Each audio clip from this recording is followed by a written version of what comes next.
Good morning students, welcome back to Sharma classes.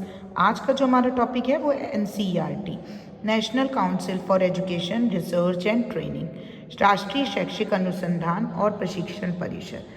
NCERT जो कि बहुत फेमस है, आप सभी लोग इसके बारे में जानते हैं। एनसीईआरटी की स्थापना एक स्वायत्त संगठन के रूप में भारत सरकार द्वारा वर्ष 1961 में की गई थी। यह एक ऐसा संगठन है जो स्कूली शिक्षा से जुड़े शैक्षिक अनुसंधान, पाठ्यचर्या निर्माण और शिक्षक प्रशिक्षण के लिए कार्य करता है। इसका जो मुख्यालय है नई दिल्ली में स्थित है। अब एनसीईआरटी के बेटा कुछ मुख्य उद्देश्य हैं, कौन कौन से हैं वो? विद्यालयी शिक्षा में गुणवत्ता में सुधार करना, जो भी हमारी स्कूली शिक्षा है उसकी गुणवत्ता सुधारी जाए, यानी कि स्कूली शिक्षा गुणवत्तापूर्ण प्रोवाइड की जाए। फिर राष्ट्रीय स्तर पर एक रूप पाठ्यचर्या का विकसित करना। फिर शैक्षिक अनुसंधान को बढ़ावा देना, जो भी एजुकेशनल रिसर्च है उसको मोटिवेट करना।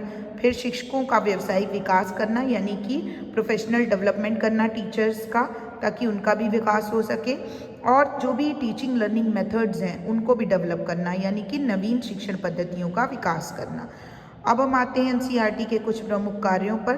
तो जो मेन इसका कार्य है वो पाठ्यचर्या निर्माण है, यानी कि करिकुलम डेवलपमेंट। एनसीईआरटी राष्ट्रीय पाठ्यचर्या रूपरेखा तैयार करती है, यानी कि कैसा करिकुलम होगा उसका पूरा परफॉर्मा तैयार करती है, जिसको एनसीएफ 2005 और एनसीएफ 2023 के माध्यम से तैयार किया गया है।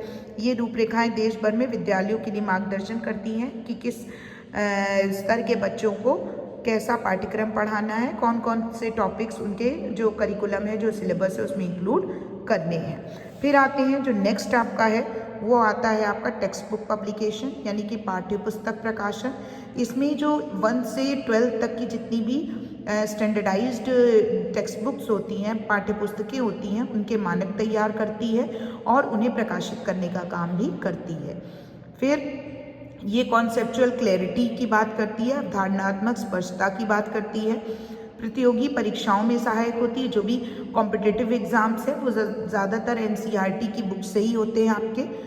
फिर एजुकेशनल रिसर्च की बात की जाए तो एजुकेशन से संबंधित जितनी भी शिक्षण विधियाँ होती हैं, एजुकेशनल मेथड्स होते हैं, लर्निंग प्रोसीजर्स होते हैं, लर्निंग एक्टिविटीज़ होती हैं, यानी अधिगम प्रक्रियाएं। फिर मूल्यांकन पद्धतियाँ, यानी कि वैल्यूएशन कौन सी स्ट्रेटेजी है, उस पर जो भी अध्ययन होता है, स्टडी होती है या शोध होता है, रिसर्च होता है, वो सब इसी के अंतर्गत होता है। फिर इन्होंने टीचर ट्रेनिंग की भी बात की थी। तो टीचर्स जो इन सर्विस हैं, जो काम कर रहे हैं या जिनका रिक्रूटमेंट हुआ है, उनको ट्रेनिंग प्रोवाइड करती है, कार्यशालाएं उनके लिए आयोजित करती है, उनके कौशल विकास से संबंधित कार्यक्रमों का आयोजन भी करती है। फिर एजुकेशनल इनोवेशन से संबंधित ये कार्य करती है, शिक्षा में नवाचार से संबंधित, जैसे कि इसमें सबसे बड़ा एग्जाम्पल है डिजिटल जो भी आपकी एजुकेशन है, यानी डिजिटल शिक्षा। फिर गतिविधि आधारित शिक्षा, एक्टिविटी बेस्ड लर्निंग। फिर इंक्लूसिव एजुकेशन, यानी समावेशी शिक्षा, जिसमें विशिष्ट बच्चों की बात की गई है। फिर ये एक तरह से एडवाइजरी रोल भी प्ले करती है, जिसमें सलाहकार की भूमिका निभाती है।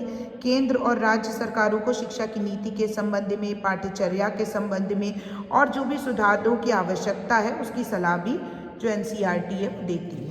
फिर इसके अतिरिक्त एनसीईआरटी के कुछ और कार्य भी हैं, जैसे शिक्षा प्रचार सेवाओं को संगठित करती है। ये भारतीय शिक्षा में उपस्थित वर्तमान समस्याओं के परीक्षण पर जोर देती है, जो भी वर्तमान में समस्याएं हैं एजुकेशन सिस्टम को लेकर, उसका क्या निदान निकाला जा सकता है उस पर जोर देती है।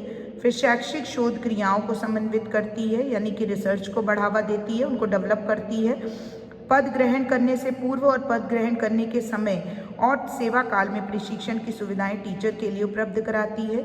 मूल्यांकन में, यानी कि परीक्षण संबंधी सुधारों के लिए जो योजनाएं निर्मित करती है वो भी एनसीईआरटी करती है।